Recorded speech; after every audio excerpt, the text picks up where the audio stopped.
Sir నమస్కారం sir. నమస్తే. Sir Posani కోసం పోలీసులైతే పోటీ పడుతున్నట్టుగానే కనిపిస్తుంది సార్. ప్రెజెంట్ సిట్యుయేషన్స్ చూస్తుంటే ఆయన్ని ఆల్రెడీ రాజంపేట నుంచి నరసరావుపేటకు నిన్న తరలించేశారు. ఇప్పుడు మరిన్ని పీటీ వారెంట్స్ కూడా ఆయన మీద నమోదయ్యాయని చెప్పేసి మళ్ళీ నరసరావుపేట నుంచి ఇంకెక్కడికన్నా తీసుకెళ్లే అవకాశం ఉందని కూడా చెప్తున్నారు. అంటే మరి ఈ విధంగా తిప్పే కార్యక్రమాలు అయితే నడుస్తూ ఉన్నాయి సార్. మరి ఏం జరిగే అవకాశం ఉంది పోసాని విషయంలో? ఆయన ఈ రకంగా చూస్తే ఆయన ఎప్పటికీ జైల్లోనే ఉండే అవకాశం ఉందని కూడా చాలా మంది మాట్లాడేస్తున్నారు. మరి మీరేం చెప్తారు సార్ దీనికి సంబంధించి?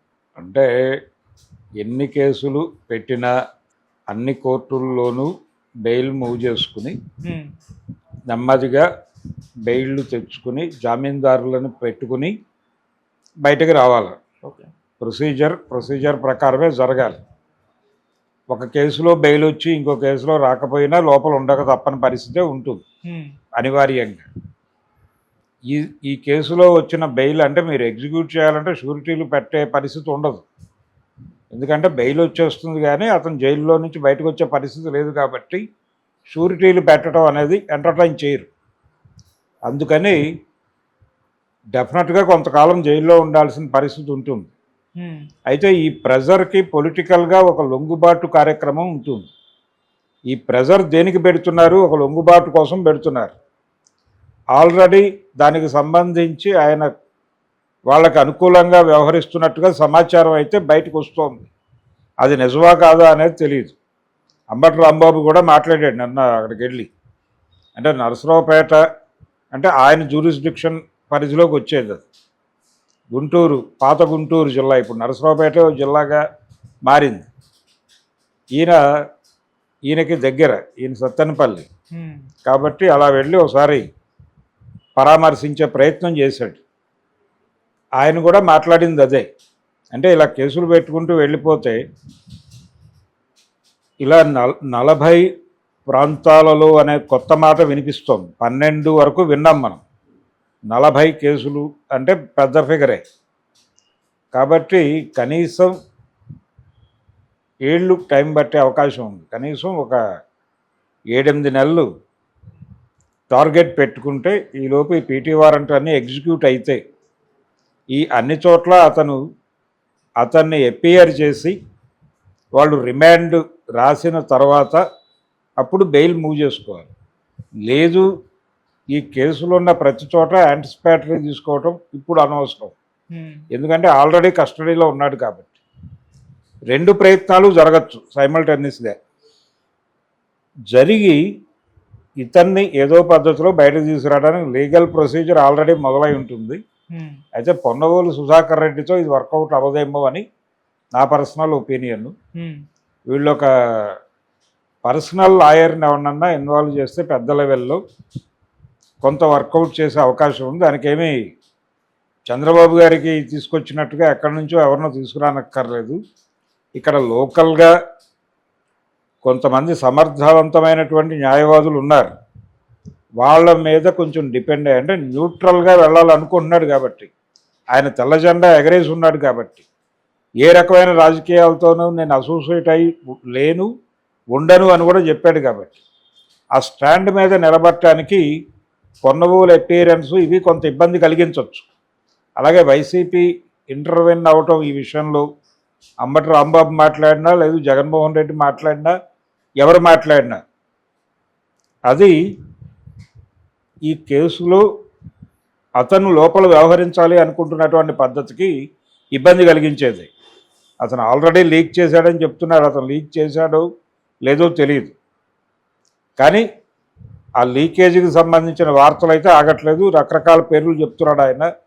సజ్జల పేరు, ఆయన కుమారుడి పేరు, ఇవన్నీ చెప్పేస్తున్నాడు. నేరుగా సీఎం దాకా తీసుకెళ్ళి, అంటే అప్పటి సీఎం, అప్పటి వైఎస్ఆర్సీపీ అధినేత వారి దాకా దీని వేళ్ళు వెళ్ళే ఛాన్సెస్ ఉన్నాయి.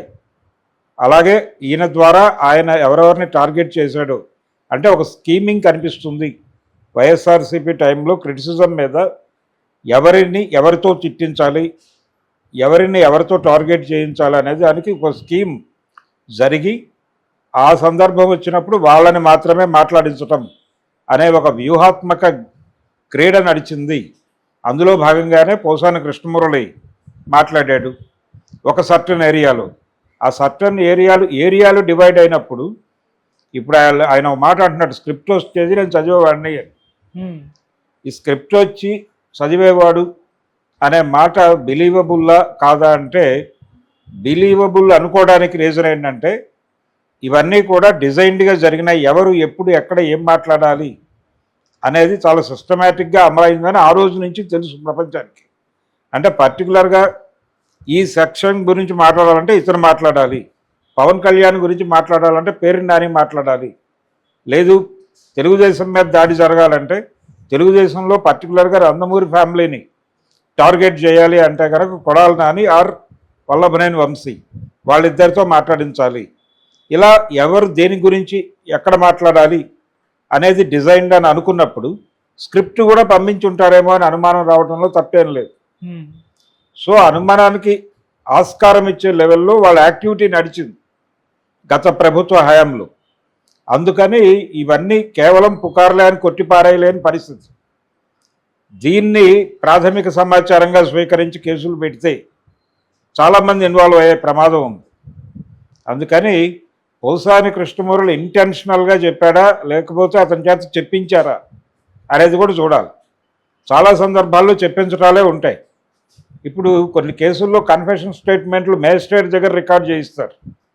మేజిస్ట్రేట్ గారు తలుపులన్నీ మూసేసి అందరినీ బయటకు పంపించేసి తను బెంచ్ గుమాస్తా ఎవరైతే ఆ కన్ఫెషన్ స్టేట్మెంట్ ఇవ్వదలుచుకున్నాడో ఆ నేరస్తుడు మాత్రమే ఉండి, నీకు ఈ వాతావరణంలో నీ మాటలు ఎవరూ వినటం లేదు అని నమ్మకం కుదిరిందా అని అడిగి అప్పుడు మాట్లాడించి రికార్డ్ చేస్తారు. ఆ రికార్డ్ చేసిన సందర్భంగా చెప్పిన విషయాలను కూడా కాంట్రడక్ట్ చేస్తూ ట్రయల్ అప్పుడు ఓపెన్గా మాట్లాడచ్చు అని ఒక అవకాశం ఉంది ప్రిజనర్కి. కేసుల్లో పెట్టినాడు కన్ఫెస్ అయినప్పటికీ ఈ కన్ఫెషన్ నా చేత బలవంతంగా చేయించారు, ఆ రోజున మేజిస్ట్రేట్ దగ్గర రికార్డింగ్కి వెళ్ళటానికి ముందు కూడా నన్ను బెదిరించారు, అందుకని నేను నేరాన్ని నా మీద వేసుకుని మాట్లాడాను, కానీ వాస్తవం అది కాదు, నేను కంటెస్ట్ చేయదలుచుకుంటున్నాను అని ట్రయల్ రోజు నువ్వు చెప్పుకోవాల్సింది ఉందా అని జడ్జి గారు అడిగినప్పుడు చెబితే ఆ పాత కన్ఫెషన్ స్టేట్మెంట్ని తీసి అవతల పడేసి ఫ్రెష్గా ట్రయల్ ఓపెన్ చేస్తారు. అంతే తప్ప మొండిగా నువ్వు ఆ రోజు ఏది మాట్లాడావో అదే ఫైనల్ అని శిక్షలు వేయరు. ఇది కోర్టు ప్రొసీజర్. అందుకని ఇప్పుడు ఎన్ని తాపత్రయపడ్డా ఎన్ని చేసినా ఫైనల్ హియరింగ్లో ఇవన్నీ నిలబడతాయా అనేది అనుమానమే. అందుకని అక్కడ కూడా నిలబెట్టుకునేంత కసరత్తు చేయగలరా డిపార్ట్మెంట్ వారు అనేది చూడాలి. ప్రస్తుతానికైతే వాళ్ళు దెబ్బకి దయ్యం జడిసింది అనే లెవెల్లో రకరకాలుగా ప్రచారం చేస్తున్నారు. అలాగే కూటమిని భుజాన మోసేటువంటి మీడియా కూడా వాళ్ళు వ్యవహరిస్తున్న తీరు, వాళ్ళు మాట్లాడుతున్న పద్ధతి, వాళ్ళు తమ్నైళ్లు పెడుతున్న పద్ధతి, అరెస్టు చాలదు నాలిక కొయ్యాలి అని ఒక మెయిన్ స్ట్రీమ్ మీడియా హెడ్డింగ్ పెట్టింది. అది తమ్నైలే కావచ్చు కాక, బహుశాని అరెస్టు చాలదట వాళ్ళకి, నాలిక కొయ్యాలి అని తమ్నైల్ పెట్టారు. ఇది ఆ ఛానల్ హెడ్ మాట్లాడుతున్నటువంటి వీడియోకి. ఓకే, కాబట్టి మరి ఇవన్నీ కౌంట్ అవుతాయి కదా రేపు పొద్దున్న కేసులు వేసుకోవటానికి. దీని మీద ఎవరైనా కేసేస్తే ఏంటి పరిస్థితి?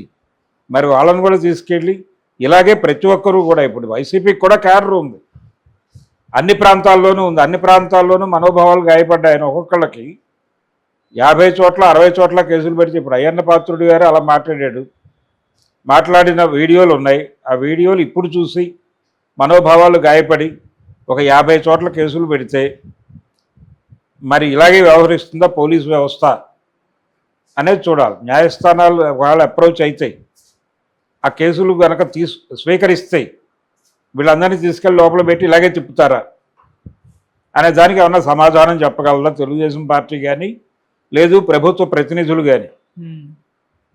ప్రతి ఒక్కరికి అవకాశం ఉంటుంది కదా.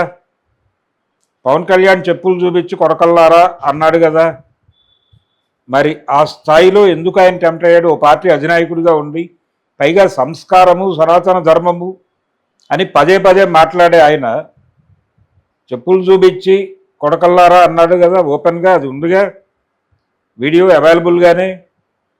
మరి ఆయన మీద కూడా ఒక 50 ఓళ్లలో కేసులు పెడితే ఏంటి పరిస్థితి? ఇలాగే వ్యవహరిస్తారా? ఇది ప్రశ్న. అంటే ప్రభుత్వ పోలీసులుగా వ్యవహరించడం వేరు, కానీ ప్రభుత్వాన్ని ఏ పార్టీ అయితే నడిపిస్తోందో ఆ పార్టీకి జరిగినటువంటి అవమానాలకి వ్యవస్థలు రియాక్ట్ అయితే వాటిని వ్యవస్థలను పిలవాలా, ఇంకేదైనా పేరుతో పిలవాలా అనేది ప్రశ్న. ఈ దిశగా జనాలు ఆలోచించే పరిస్థితి తెచ్చుకుంటున్నారు వాళ్ళు. ఏది ఈ పోసాని అరెస్టు ఇలాంటి వాటి వలన.